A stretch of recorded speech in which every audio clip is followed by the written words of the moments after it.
नमस्कार सभी प्रिय दर्शकों का संत रविदास जी चैनल पर स्वागत है। इस वीडियो में आप सुनेंगे संत रविदास जी की एक छोटी सी कहानी जिसका नाम है पीरादिता मरासी को मिला संत रविदास जी से ईर्ष्या करने का फल। गुरु रविदास जी बचपन से ही धार्मिक प्रवृत्ति के थे।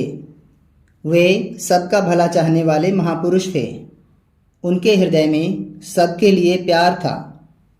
व्यक्ति चाहे किसी भी जाति का हो, वे सबको सत्य का उपदेश देते थे। गुरु रविदास जी जाति पाति के आधार पर भेदभाव करने के विरोधी थे। वे सभी मनुष्यों को समान समझते थे और सभी को एक ही ईश्वर की संतान कहते थे। वे कहते थे कि सभी मनुष्यों को ईश्वर की भक्ति पूजा करने का समान अधिकार है। इसलिए उन्होंने एक दोहे में संदेश दिया है, रैदास इक ही बूंद सो सब ही भयो विथार, मूर्ख हैं तो करत हैं बरन अबरन विचार।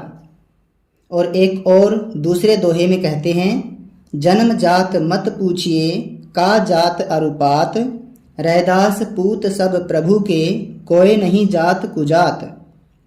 इस तरह से गुरु रविदास जी जाति पाति की ऊंच नीच का सीधा सीधा विरोध करते हैं और इस तरह की ऊंच नीच को समझने वाले लोगों को मूर्ख बताते हैं। उनके विचारों और संदेशों से प्रभावित होकर सभी वर्णों के लोग उनके पास श्रद्धापूर्वक आने लगे। उस समय पीरादिता मरासी उच्च जाति के एक गणमान्य व्यक्ति थे।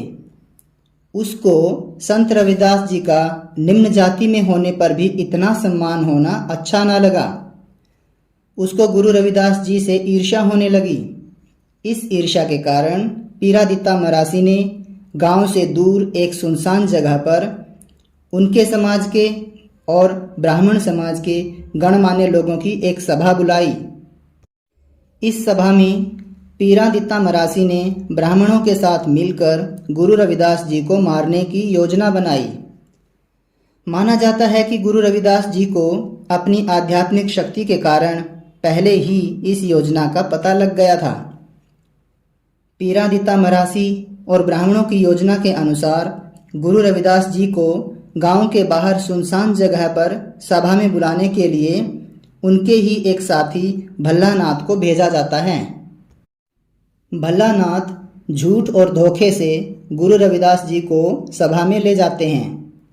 गुरु रविदास जी यह सब जानते थे। संत रविदास जी जैसे ही सभा में पहुंचते हैं तो कुछ लोग उनको कटु वचन कहने लगते हैं। गुरु रविदास जी ने उन लोगों को कहा कि आप बुरे वचन क्यों बोल रहे हैं? मुंह से पवित्र वचन बोलने चाहिए, जिसको सुनकर दूसरों का भला हो और अपना कल्याण हो। इसके अलावा मेरा आप लोगों से कोई विरोध भी नहीं है।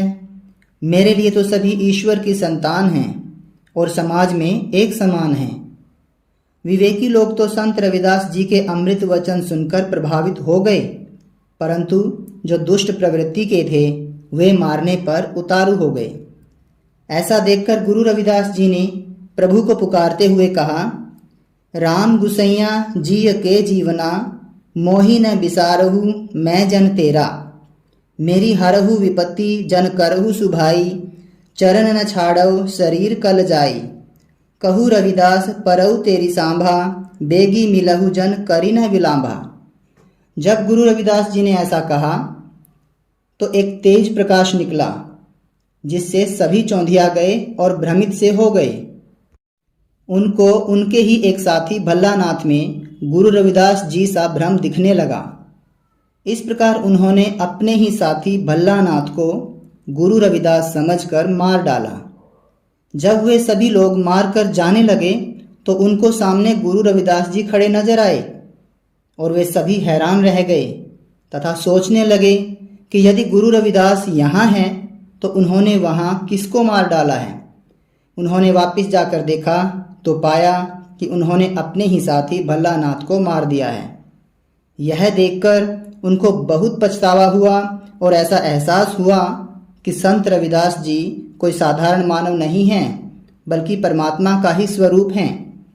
और पश्चाताप करते हुए पीरा दित्ता मरासी और उसके सारे साथी गुरु रविदास जी के चरणों में गिर पड़े और क्षमा याचना करने लगे।